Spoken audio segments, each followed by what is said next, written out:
Hello and welcome for another tips and tricks. So ngayon ay magkakaroon naman tayo ng simple at basic na tricks kung paano i-hide o itago kung ayaw nyong ipakita sa iba, yung bilang ng mga reaction sa mga posts natin sa Facebook.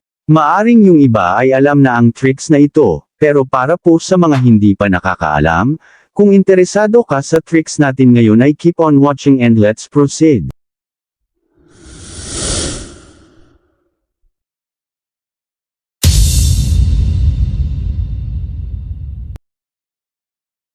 So ayan, yung una po nating gagawin ay i-open ang Facebook. Tapos ay i-click nyo yung 3 horizontal lines, o yung profile pic nyo sa upper right corner ng cellphone nyo. Then scroll up at i-click ang settings and privacy.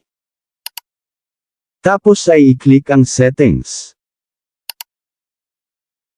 Then dito ay scroll nyo lang pataas, at sa My Preferences ay makikita nyo ang Reaction Preferences. I-click po natin yan. So ayan, dito sa Hide Numbers of Reaction ay meron dalawang option. Yung una ay On Post from Others, at ang pangalawa ay On Your Post. Turn on natin ang Posts from Others, kung ayaw nyong makita yung bilang ng reaction sa mga post ng iba na lumalabas sa newsfeed nyo. Then turn on naman ang On Your Post. Kung ayaw nyong ipakita sa iba yung bilang ng mga reaction sa mga post nyo sa Facebook.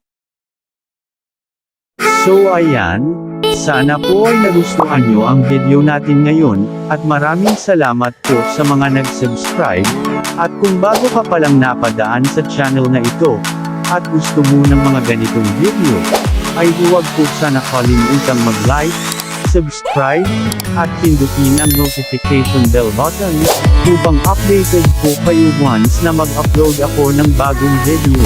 So thank you for watching, and God bless po sa lahat.